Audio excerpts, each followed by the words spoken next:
So, for example, if you knew nothing about science and you read, say, the Bible, the Old Testament, which in Genesis is an account of nature. That's what that is.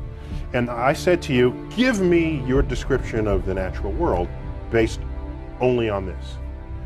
You would say the world was created in 6 days and that stars are just little points of light, much lesser than the sun. And in fact, they can fall out of the sky, right? Because that's what happens during the Revelation.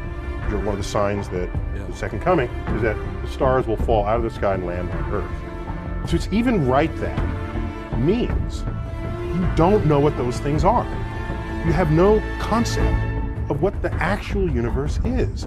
So everybody who tried to make proclamations about the physical universe based on Bible passages got the wrong answer. So what happened was, when science discovers things and you want to stay religious, or you want to continue to believe that the Bible is unerring, what you would do is, you would say, well, let me go back to the Bible and reinterpret it. Then you'd say things like, oh, they didn't really mean that literally, they meant that figuratively. So this whole sort of reinterpretation of how figurative the poetic passages of the Bible are came after science showed that this is not how things unfolded.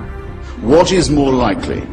That the laws of nature have been suspended in your favor and in a way that you approve, or that you've made a mistake.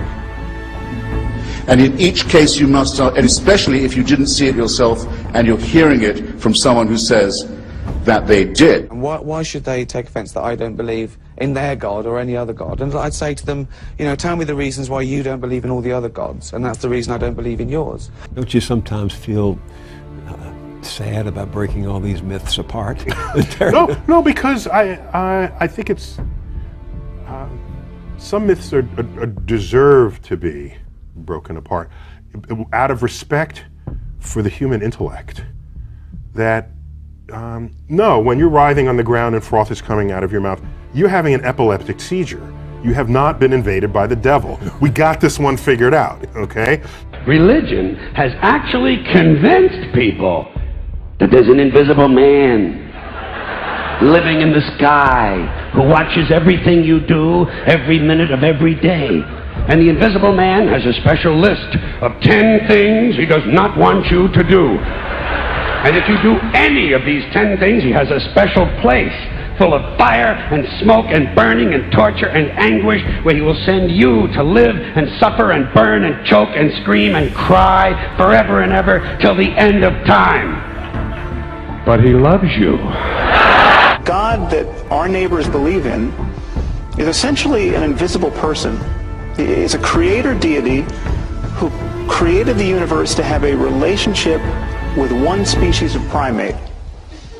Lucky us. and he's got galaxy upon galaxy to attend to, but he's especially concerned with what we do, and he's especially concerned with what we do while naked. Just because they're offended by someone being gay, it doesn't mean they're right. You know, it's a strange thing that comes out of being gay is a choice. No, being gay isn't a choice. You know, I want to go, well, go, you try it then. If it's a choice, have a go. See how much you like it, you know. Do you give people who make this case that was the beginning and that there had to be something that provoked the beginning, do you give them an A at least for trying to reconcile faith and reason? I don't think they're reconcilable. What do you mean?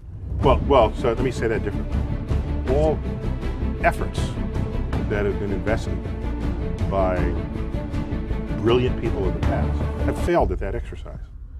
They just fail.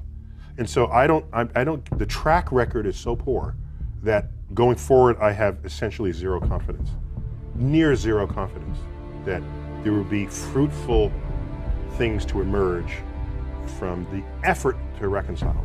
And for those of you who look to the Bible for moral lessons and literary qualities, I might suggest a couple of other stories for you.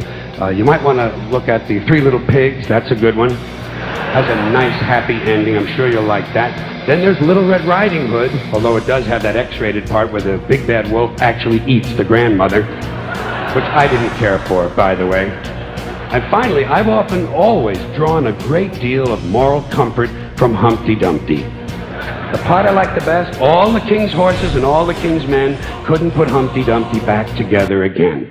That's because there is no Humpty Dumpty and there is no God. Many people claim to find it impossible to believe or to imagine that they won't exist after death. Just try it for a second. I mean, you imagine that everyone in Paris right now is getting along fine without all of us. I mean, none of us are in Paris. We are really, really materially absent from whatever is going on in every other city on this planet right now. You were absent for all of human history before your birth.